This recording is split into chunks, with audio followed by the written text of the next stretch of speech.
Baik, bismillahirrahmanirrahim. Alhamdulillahilladzi khalaqal mauta wal hayata liyabluwakum ayyukum ahsanu amalan. Asyhadu an la ilaha illallah wa asyhadu anna Muhammadan abduhu wa rasuluh. Allahumma sholli ala Muhammad. Allahumma sholli ala Muhammad. Allahumma ansurna fi mujahidina Palestin. Allahumma ansurna fi mujahidina Palestin. Alhamdulillah, teman-teman taqabbalallahu minna wa minkum ya. Mudah-mudahan saum kemarin itu jadi saum yang makin membersihkan dan menjernihkan diri kita ya. Jadi di apa namanya? Kemarin itu bulan Ramadan itu banyak banget yang pengen konseling, konsultasi ya. Cuman aduh berat ya, pengen banget menjernihkan hati lagi, menjernihkan diri karena bulan Ramadan itu satu-satunya bulan di mana secara fisik kita diminta untuk menahan ya dari hal-hal yang paling dasar yaitu makan dan minum. Nah, secara psikologis konsekuensi dari nahan diri, nah gitu ya, konsekuensi dari nahan diri, menahan terhadap hal-hal yang paling dasar itu secara fisik ya, makanan minum akan memunculkan hal-hal psikologis dalam diri kita. Wah, itu dia ya. Itu saya ulangi lagi sekali lagi ya. Biasanya kalau saum itu ya, saum itu kita berusaha untuk menahan diri secara fisik. Jadi menahan diri dari hal-hal yang kita butuhkan paling mendasar secara fisik. Nah, ketika hal mendasar secara fisik ditekan, ditahan, otomatis akan memunculkan hal-hal secara psikologis ya. Hasrat-hasrat psikologis itu pasti naik ke puncak-puncaknya. Nah, bedanya antara saum di bulan Ramadan dengan saum non Ramadan adalah kalau saum di bulan Ramadan mah ya, kalau saum di bulan Ramadan itu alhamdulillahnya udah dijanjikan sama Allah setan-setan dibelenggu. Jadi ketika hasratnya pada naik, maka tidak akan digoda oleh setan. Jadi nggak akan diperbuas. Tapi hasrat-hasrat yang naik itu kemudian kita, makanya hasrat-hasrat itu murni dari diri kita dan itu tempatnya untuk kita mendidik diri kita supaya bisa mengelola hasrat-hasrat itu. Nah, nanti coba cek lagi ya sama teman-teman nih selama sebulan kemarin di bulan Ramadan itu apa sih yang kemudian kepikiran terngiang-ngiang tiap hari ya. Jadi setiap lagi saum di siang hari pas lagi lapar-laparnya apa yang paling dipengen diidam-idamkan selain makan dan minum ya. Nah, itu tuh berarti secara psikologis itu tuh hasrat terpendam kita yang dimunculkan sengaja. Nah, biasanya untuk yang umur 20-an ya, 20 sampai 25 apalagi yang belum nikah, nikahnya itu kepengennya makin tinggi. Andai aja aku menjalani saum ini bersama pasangan, andai aja aku udah menikah, mungkin sahurnya disuapin, aduh, mungkin bangunnya dibangunin. Assalamualaikum sayang, sahur. Tapi kan sekarang karena belum nikah, yang ngebangunin siapa? Emak ya. Sahur woi, sahur woi. Gitu.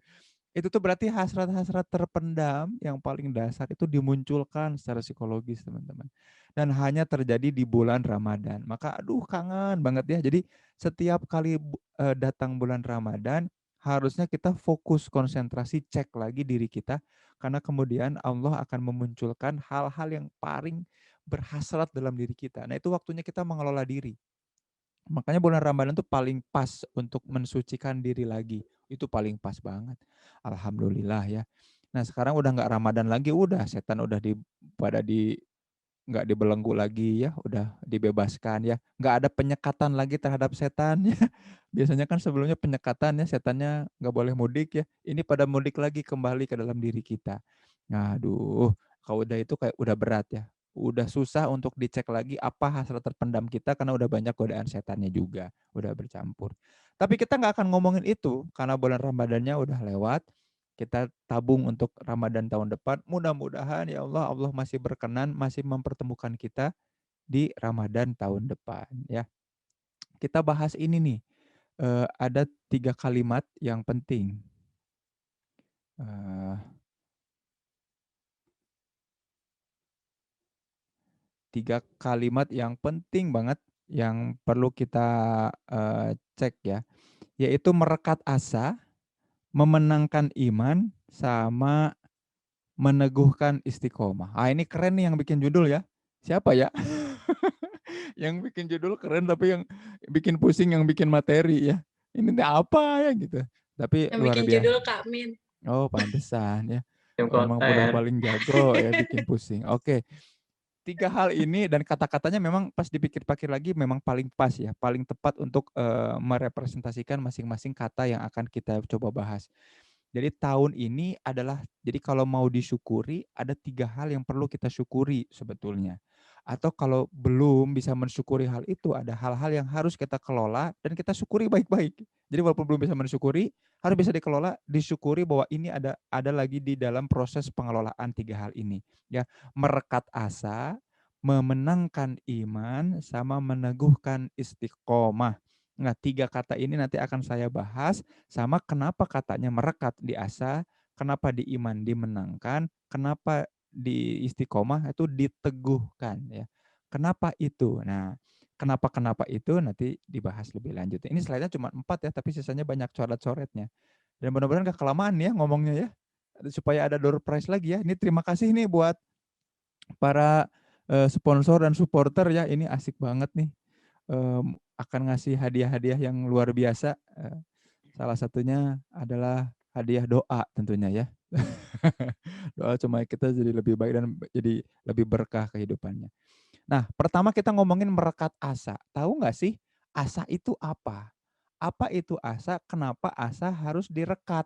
Nah, kenapa bahasanya jadi merekat? Ya. Nah, ini yang mau dibahas pertama-tama ya.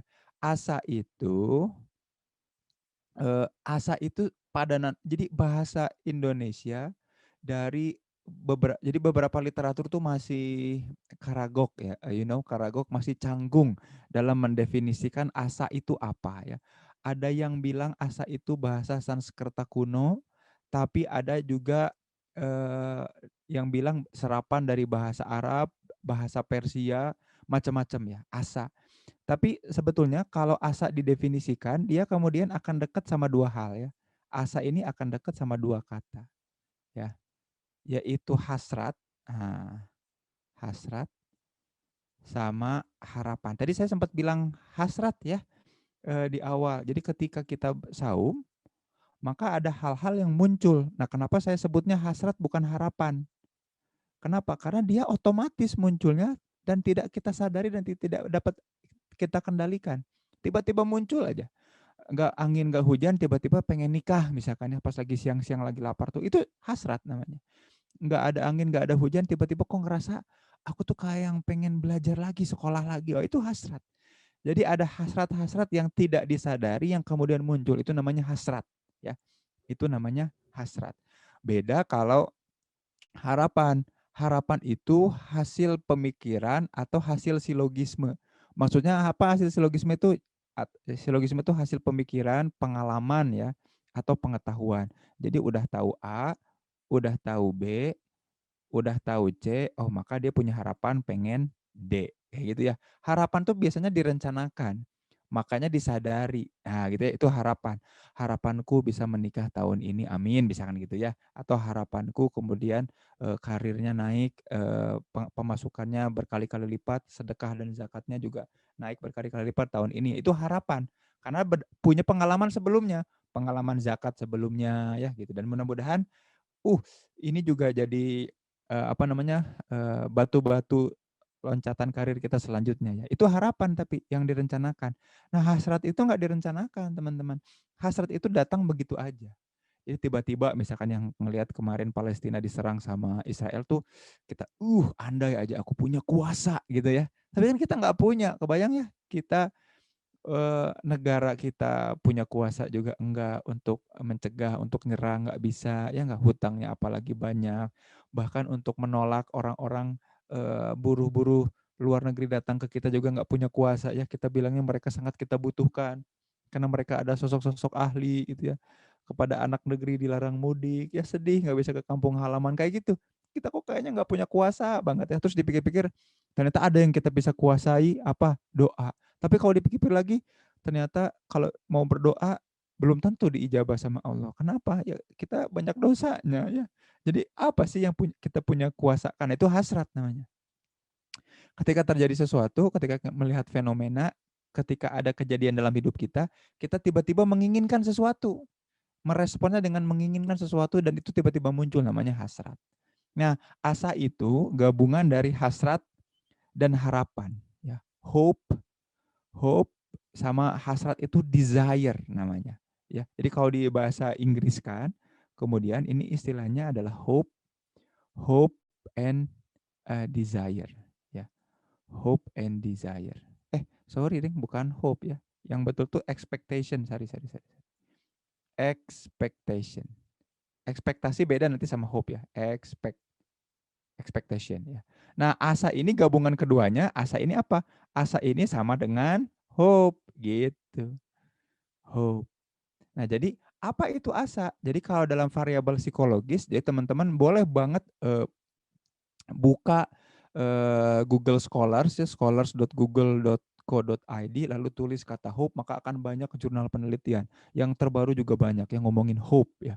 Hope ya. Nah, hope itu adalah asa. Jadi padanan kata paling pas dengan asa adalah hope. Jadi enak nih kalau nggak definisiin asa, kan tadi bingung ya karena orang-orang masih banyak perdebatan ini asalnya dari mana, maka apa yang paling tepat. Ternyata dari definisi-definisinya, ternyata asa itu paling dekat sama hasrat dan harapan. Gabungan antara hasrat dan harapan. Oke, kalau gabungan dari desire and expectation, maka dia apa namanya? Untuk bisa kita jelaskan lebih lebih detail lagi, lebih teknis lagi, namanya hope ternyata. Nah, kalau hope berarti ada dua hal yang harus kita pahami. Yang pertama ada agentic, yang kedua adalah pathway ya. Apa itu agentic sama pathway? Jadi disebut hope ketika dia membuat kita atau mendorong kita untuk mau bergerak. Nah, gitu ya. Jadi aku berhenti berharap, tapi tetap masih kepo, masih ngejar-ngejar, masih nanyain, itu bukan berhenti berharap namanya. Karena kalau kita masih terdorong dan condong sama dia, sama sesuatu, sama apa-apa yang kita inginkan, itu masih masuk ke hope ya. Jadi hope itu kemudian sesuatu yang kemudian otomatis mendorong kita untuk bergerak. Namanya hope karena ada unsur yang namanya agentic ini. Jadi agen kita tuh bawaannya tuh pengen bergerak aja. Gara-gara ada hope itu tuh kita bawaannya jadi pengen gerak gitu, agentic. Dan bukan cuman terdorong. Jadi ini sama dengan terdorong ya, punya dorongan. Jadi otomatis yang namanya terdorong kan kita nggak bisa nahan, ya kedorong aja gitu ya. Ya pernah ngerasain rasanya didorong kan ya. Kalau ditarik kan enak ya, kita bisa nahan, ya nggak? Narik kan itu kita nahan ya, narik, tertarik. Nah, makanya aku tertarik padamu. Apa yang membuatmu tertarik itu kita sempat nahan karena tertarik, ya. Nah, makanya nih istilah tuh penting ya. Saya senang banget zaman dulu belajar psikolinguistik ya, ternyata menemukan kata-kata yang tepat untuk mengekspresikan diri itu pas. Makanya kenapa di siak kemarin itu menemukan kata itu yang paling bikin pusing ya. Apalagi konversi ke negatif ke positif. Ini katanya kalau di positifnya tuh apa? Itu karena penting psikolinguistik itu. Kata-kata itu divine our thing ya. Mendefinisikan siapa kita sebenarnya, itu seru ya. Makanya beda banget antara terdorong dengan tertarik. Nah, ini terdorong, teman-teman. Setiap kali kita punya harapan, maka dia harapan ini akan mendorong kita. Kalau nge-push itu kita nggak bisa apa namanya? Kalau nge-push itu kalau atau terdorong itu kita nggak bisa nahan, nggak bisa ngerem. Tiba-tiba kalau dalam bahasa Sunda tuh namanya tiba-tiba tisereule. Jadi kita tidak bisa menahan diri, nggak tanpa rem, menggelinding gitu ya langsung ya. Itu namanya terdorong. Itu karakteristiknya. Jadi bukan hope kalau kita tidak terdorong sesuatu. Aku masih punya harapan, tapi nggak punya dorongan untuk ngapa-ngapain, nggak ingin bergerak, itu namanya bukan hope lagi. Ya. Yang kedua, ciri bahwa kita punya hope adalah apa? Ada pathway. Jadi katanya bukan cuman terdorong, tapi juga langsung apa coba teman-teman? Tervisualisasikan. Tervisualisasikan. Jadi kalau cuman terdorong aja, tervisualisasi. Kalau cuman terdorong aja nggak, misalnya gini, tahun ini aku harapannya nambah penghasilan 8 kali lipat. Wes, dari 8 jalur yang berbeda. Wah, dan aku terdorong untuk bergerak ngebuka si jalur-jalur yang 8 ini. Tapi bukan cuma terdorong untuk ngebuka jalurnya, sampai terbayang apa yang perlu dilakukan di langkah-langkah itu. Satu apa, dua apa, tiga apa, 4 sampai 8 tuh kebayang. Itu pathway. Jadi kita punya hope, manakala kita jadi hope ini nganterin kita punya agent dalam diri kita ya. Dan juga nunjukin jalannya, pathway. Ya. Makanya tadi betul kata Kak Hafsah tadi ya, bersama dengan kesulitan, bersama dengan kesulitan pasti ada kemudahan. Bersama. Ma'a ya disebutnya fa'inna ma'a. Ma'a itu bersama. Bersama itu bukan di belakang, bukan di depan, tapi bersama-sama nempel. Nempel. Ah, kata-katanya nempel. Ada kata yang lebih kata yang lebih mendefinisikan nempel, yang paling nempel adalah apa? Rekat. Nah, nyambung ya. Aduh, ini tuh susah bikin materi ini tuh. Ah, si momom ya. Tapi jadi nyambung ya. Kebayang ya sekarang. Ah, gitu. Jadi makanya bersama kesulitan ada kemudahan. Inna ma'al usri yusro. Sama kayak inna ma'as sobirin.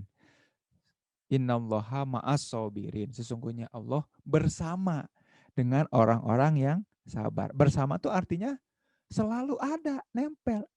Bukan nempelnya nempel bareng kemana-mana aja, tapi dekat dan merekat. Ah, gitu ya. Makanya gini teman-teman. Manakala kita berdoa, mudah-mudahan beres Ramadan kali ini, kita direkatkan asanya, asa yang mana? Hope-nya. Hope-nya itu apa? Supaya dorongan dan visualisasi ini merekat dengan aktivitas kita sehari-hari, nyampe ke sebuah nama yang namanya goals.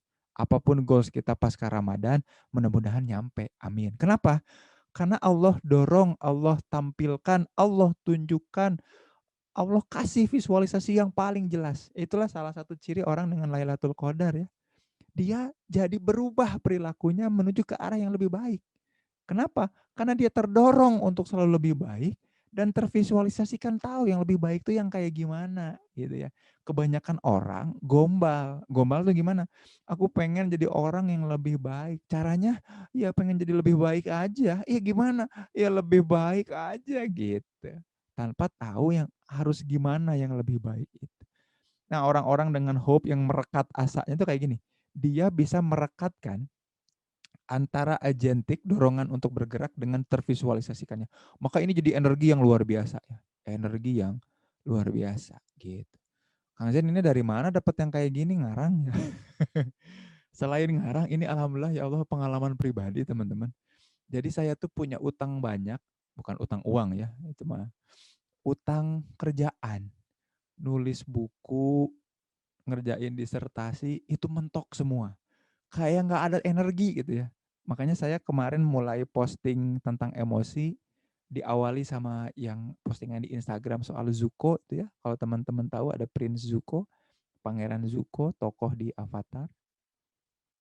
Saya tuh ngerasanya kayak kehilangan api, teman-teman. Jadi kebayang nggak, selama ini tuh ngamuk, ya selama ini tuh ngamuk, seorang Zen Permana tuh ngamuk, produktif banget, sampai ada satu titik di mana ketemu sama orang yang membuat aku tuh damai. Kebayang nggak? Ketika damai itu aku jadi kehilangan harapan. Karena selama ini harapan aku adalah ngamuknya itu. Jadi produktif ini hasil dari aku tuh marah sama sesuatu dan seseorang. Nah, ketika aku marahnya udah beres, udah damai, jadi nggak ada energi. Jadi ngetik disertasi mentok, nulis buku mentok, padahal udah ditunggu-tunggu, ya terus aja ditagih itu ya. Nggak beres-beres. Nah kemarin pas Ramadan itu ya Allah hasrat-hasrat tertinggi muncul. Gimana caranya memunculkan kembali api-api ini. Jadi beres kemarin merenung di Ramadan itu akhirnya baru selesai nih satu buku ya. Judulnya Curhat, Curhat dan Pengungkapan Diri. Itu judul bukunya. Setelah sebelumnya ngebimbing 24 orang konselor tuh baru mau terbit. Kalau bukunya yang itu ya tidak sekedar curhat. Kalau yang ini belum nih, lagi nunggu bisa diterbitin nggak ya? Mau nggak nih yang nerbitinnya gitu ya? Judulnya curhat dan itu cara aku ya, cara saya itu mengembalikan api-api dalam diri. Cara untuk merekatkan asa. Jadi alhamdulillah nih, gara-gara merekatkan asa itu langsung bisa daftar nih. Jadi tanggal mau ini mohon doa juga ya. 27 nanti tuh ujian kompre. Nah, nanti setelah itu mungkin ada ujian Seminar hasil masih agak panjang lagi sih, ada 3 tahap lagi. Seenggaknya udah nggak prokrastinasi disertasi itu ya. Selama ini mentok nih alhamdulillah. Jadi goals nyampe. Sampai tuh alhamdulillah teman-teman. Jadi harus direkat nih. Hope ini direkat. Acaranya gimana? Merekatkan asa ini gimana caranya? Ya nggak ada caranya memang dari kemarin. Hasrat yang ada di bulan Ramadan bersatu dengan keinginan-keinginan yang direncanakan, dia cek lagi, membuat kita bergerak enggak? Satu itu. Kalau enggak, oke, ganti harapannya. Hasratnya tetap dicek lagi. Jadi harapan ini cocoknya sama hasrat ini paling cocok sama harapan yang mana gitu loh. Ya. Hasrat ini paling cocok sama harapan yang mana. Nah, kalau dua ini udah merekat, otomatis ngasih dorongan, otomatis ngasih pathway. Jadi saya kasih gambar ini dulu. Warna apa ya? Warna hijau belum. Nah ini nomor satu nih, cara nomor satu, apa yang perlu direkatkan? Hasrat dan harapan. Yang harus dicocokkan hasrat kita. Hasrat-hasrat selama bulan Ramadan kita cocokkan dengan ekspektasi kita, dengan perencanaan hidup kita. Yang harus disesuaikan yang mana? Perencanaan hidup. Kepengen-kepengen hidup disesuaikan sama hasrat. Karena hasrat itu muncul datang secara alamiah dari Allah ketika bulan Ramadan. Maka ketika Ramadan tuh harusnya banyak bermuhasabah ya. Apa yang paling muncul? Kalau itu udah dicocokkan, otomatis masuk ke yang hope nih. Dia akan muncul agentic sama pathway. Kita cek nih, kita terdorong ngapain? Sama kita dapat visualisasi apa. Nah, dorongan dan visualisasi harus cocok. Nah, kemudian cara kita merekatkan tuh bagian dua yang ini. Dorongan dan visualisasi harus cocok. Nah, ini harus dibikin listnya. Mau nggak mau dibikin listnya. Aku terdorong ngapain nih dalam hidup ini sekarang pasca Ramadan? Apa yang paling tergambar dalam hidup aku setelah Ramadan? Oh iya ya, aku tuh jadi mulai mulai kebayang jalur-jalurnya ke sini nih. Ngapain? Nah, itu satu dan dua. Itu harus direkatkan. Kalau dua ini udah direkatkan, tahapan yang ini dulu ya, hasrat dan harapan jadi hope, agentic dan pathway direkatkan, nanti goals apapun bisa kita kejar. Itu yang saya rasain sekarang teman-teman. Saya mau ngerjain apa-apa cepat. Sekarang lagi jadi tim evaluasi kurikulum di Unjani, ngerjainnya cepat. Ya, bikin proposal ini Hey Academy akan kerjasama sama fakultas-fakultas psikologi di Bandung. Proposalnya udah aku bikin cepet lagi. Wah ini apinya kembali lagi. Apinya dari hasil merekatkan asa ini teman-teman. Gitu ya. Makanya tunggu nih. Seorang Zen Permana lagi produktif banget nih. Yang bingung momom. Biasanya kalau yang suka ngeremnya momom ya. Kalau Zen Permananya lagi cover, sibuk ya. Pasti momom yang ngerem-ngeremnya. Supaya ini ya bisa di maintenance ya, jangan sekedar asal jadi aja gitu. Itu merekatkan asa ya. Nah, kita lanjut ke yang kedua. Nah, memenangkan iman. Maksudnya iman apa? Nah, ada hubungannya sama ma'a tadi. Ma'a itu yang bersama. Harus sabar sama harus syukur. Karena iman itu setengahnya sabar, setengahnya lagi syukur. Dan sabar dan syukur itu nggak bisa dipisah, dua-duanya ada terus barengan. Nggak bisa. Jadi nggak bisa sabar tanpa syukur, nggak bisa. Kan sabar itu mensyukuri apa yang dimiliki, bersabar atas yang tidak dimiliki. Jadi dua-duanya itu bersatu. Maka kenapa harus dimenangkan? Harus dimenangkan.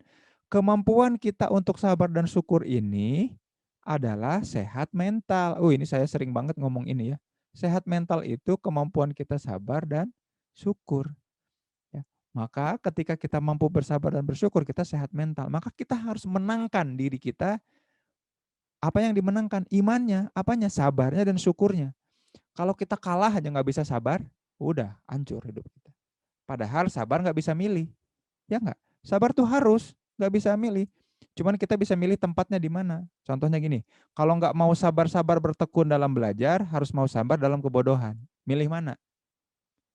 Bisa milih tempatnya, tapi nggak milih sabar. Harus milih sabar. Jadi sabar itu bukan pilihan, teman-teman. Sabar itu harus. Ya, kalau nggak mau sabar dalam tekun, taat untuk rajin belajar, ya harus mau sabar dalam kebodohan. Dua-duanya harus sabar. Cuman yang satu mah tekun belajar, yang satu dalam kebodohan. Kalau nggak mau sabar kerja keras, ya sabar dan kerja keras, maka harus mau sabar dalam kemiskinan. Aduh, aku males nih, nggak mau kerja, mau gini aja mager mau rebahan. Boleh nggak? Boleh. Tapi sabar nggak bisa dipilih, tetap harus sabar. Mau sabar dalam kerja keras atau mau sabar dalam kemiskinan, tinggal pilih aja. Yang sabarnya bisa dipilih nggak? Enggak, sabarnya harus tetap nempel. Nah, kan gitu ya. Makanya sabar nggak bisa dipilih, sabar harus punya. Kehilangan sabar, kehilangan Allah. Udah itu aja. Nah, terakhir yang paling gawat itu kalau kata Ibnu Umar, pilih mana nih? Mending sabar dalam ketaatan atau mau sabar dibakar di neraka. Aduh. Mau sabar-sabar dalam ketaatan sama Allah atau mau sabar ketika kelak dibakar jadi sumbu di dasar neraka, di kerak neraka. Kan yang nggak, dua-duanya harus sabar, nggak bisa dipilih. Maka sabar bukan pilihan. Dan itu yang harus kita menangkan, teman-teman. Maka bersyukur masih bisa bersabar. Maka sabar dalam apapun yang bisa kita syukuri, ya. Sabar atas apa-apa yang belum bisa kita syukuri. Gitu. Ini harus kita menangkan. Maka selepas Ramadan ini, apalagi. Tapi mudah deh teman-teman kalau udah merekatkan asa ya, fase 1 dan 2 ini selesai, nikmat, mau syukur nikmat, sabar apalagi. Gak kerasa banget ngelakuin apa-apa itu, tiba-tiba tiap malam saya ngetik, tiba-tiba udah 25 halaman, tiba-tiba udah 250 halaman dalam 5 hari. Jadi bukunya tuh nanti 250 halaman, tuh curhat dan pengungkapan diri. Gitu. Kalau enggak kita terbitin independen aja ya bareng sama itu apa namanya? Sama Hey Journal. Hey Journal nanti atau sebelum Hey Journal nanti gitu. Wah, pokoknya luar biasa lah. Nah, iman ini harus dimenangkan. Jangan sampai kita kalah itu nggak sabar dan nggak bersyukur. Yang paling berat tuh ini nih, nggak bersyukur nih teman-teman. Aduh, ini problem kita banget nih ya. Problem kita banget tuh nggak bersyukur nih. Banyak sekarang kan lagi mulai buka konseling lagi udah padet banget ya, maka di-refer ke banyak orang, kasusnya sama, susah banget untuk ngebuka mata terhadap kesyukuran. Nah, ini harus hati-hati. Kita menangkan lagi rasa syukur kita ya. Caranya gimana menangkan rasa syukur? Yang dulu dilakukan ketika disiak, teman-teman. Ya, mengkonversi negatif jadi positif. Teman-teman harus ingat skenario Allah terhadap kita itu pasti baik. Walaupun Bayu nyium angkot, ya. Hafsah nyium aspal. Apakah artinya Allah tuh kejam sama Hafsah ya? Tega banget Allah tuh ya. Hafsah secantik itu. Barangkali nanti kan tapi baiknya berjodoh sama spesialis bedah mulut tuh susah banget dicari ya. SPBM itu susah banget dicari itu. TOC ada nggak TOC ya? Suaminya TOC spesialis bukannya. Itu paling susah tuh sekolahnya dan paling susah dan paling susah lah orang orang bedah itu sekolahnya lama susah ya, dan paling susah dicari, jarang ada yang lulus cepet gitu ya. Maka itu dapat itu kan rezeki banget ya. Skenario Allah mah terbaik, nggak pernah gagal Allah mah memberikan pelajaran dan skenario yang terbaik. Nah ini kemampuan kita bersyukur tuh memindahkan sebanyak-banyaknya negative thinking karena ketidakmampuan kita melihat hikmah menjadi hal-hal positif. Ya Allah, saking bodohnya aku ya Allah di hadapanmu, aku sampai lalai nggak bisa melihat apa hikmah di balik ini ya Allah. Bukakan ya Allah hikmahnya, bukakan ya Allah. Kalau Allah berkenan membukakan hikmah, nggak mungkin cuman hikmah teman-teman, sekalian sama rezekinya sepaket itu mah. Jadi nggak mungkin ya. Nggak, jadi misalkan ini contohnya Hafsah aja ya, ketika kejeduk gitu ya, misalkan ya, itu nggak mungkin cuman cuman kejeduknya aja, tapi otomatis sama hikmahnya, kalau udah hikmahnya dibuka, semuanya sama rezekinya, kemampuan untuk bayar rumah sakitnya, kemampuan untuk dapat kerjaan baru, itu pasti otomatis semua dikasih.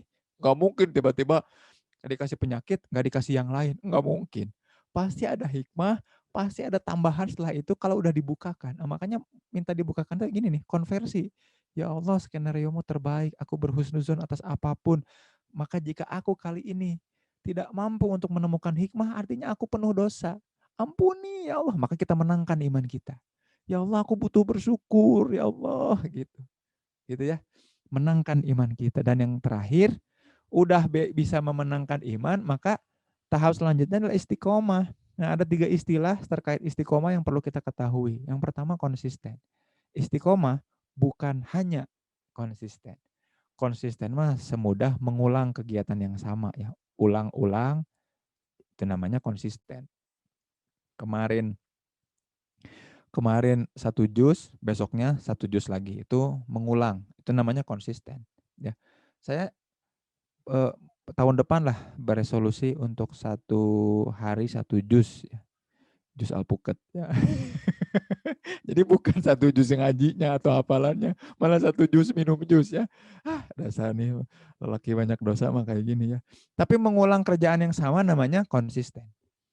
Tapi kalau ngulangin, tapi kemudian di satu fase tertentu dinaikin, levelnya namanya marginally improvement. Nah ini yang Allah sukai. Ya, eh, bilanglah kita beriman, lalu summas takomu, pakai summa ya, pakai summa ya, pakai summa, bukan pakai wa, bukan pakai fa. Ah, kalau kalau pakai fa itu segera langsung. Faida farog tafang sob. Faida azamta fatawakal Allah. Sekalinya bertekad langsung tawakal. Harus langsung. Nggak boleh dijeda. Gitu ya. Kalau pakai wa dijeda boleh. Ya, ada jeda. Kalau summa bukan cuma dijeda, harus serius merencanakan. Maka istiqomah tuh nggak bisa tiba-tiba konsisten doang. Kalau konsisten doang gampang. Ngulang-ngulang aja kerjaan yang sama konsisten. Ya, gitu ya. Tapi kalau istiqomah itu ada yang keduanya, ada marginally improvement namanya. Istilah ilmiahnya tuh ini. Jadi kita merencanakan pertumbuhan yang sedikit. Nah, ini Allah cintai banget. Orang yang kayak gini tuh Allah cintai. Kita tuh perubahan sedikit, tapi Allah ngasihnya banyak gitu. Ya gitu Kang, ya harus dibuktiin. Kalau aku mau udah ngerasain gitu ya. Aku ngerubah sedikit aja pola hidup. Wah, yang selesai banyak. Gitu. Cobain deh. Namanya marginally improvement. Dan nggak bisa nggak direncanain kalau yang ini. Harus direncanain. Ya Allah, aku ngulang-ngulang apa kebaikan. Lalu aku rencanakan untuk nambah sedikit aja. Nah, itu istiqomah namanya. Tsummas taqomu. Ya, beristiqomah. Dan terakhir, harus setia sama komitmen. Komitmen itu memelihara hubungan dengan yang ini nih, memelihara hubungan dengan marginal improvement dan memelihara hubungan dengan konsisten. Orang tuh suka menurunkan komitmen sama dirinya sendiri ya, nggak sama orang lain, sama siapa? Sama dirinya sendiri. Aku mulai besok tiap hari bangun jam 4 gitu. Atau jam 3 jam 3 subuh ya. Bisa diulang seminggu, tapi sekalinya batal tuh, aduh bablas nih. Ya udahlah nggak apa-apa. Jadi komitmennya tuh diturunkan nggak apa-apa, dimaklumi karena komitmennya sama diri sendiri. Itu hati-hati tuh. Kita tuh sering nurunin standar kita karena kita kehilangan komitmen sama siapa? Sama diri sendiri. Nah ini nih, bangun komitmen sama diri. Ini nggak bisa terjadi, nggak mungkin terjadi sih komitmen ini, kecuali kita selesai di awal, yang merekatkan asanya selesai. Maka poinnya di merekatkan asa dulu, teman-teman. Itu aja deh yang bisa disampaikan. Ya, mudah-mudahan nih bisa dipahami. Ada sesi diskusi nggak sih? Nggak ada juga nggak apa-apa ya. Ada. Takut pertanyaannya susah. Oh ada. Ada dong. Oh ada ya. Oke, itu aja deh sementara yang bisa disampaikan. Teh Hafsah sama Om Ya, Bayu ya. Barangkali ada yang mau ditanyakan di komentari silahkan.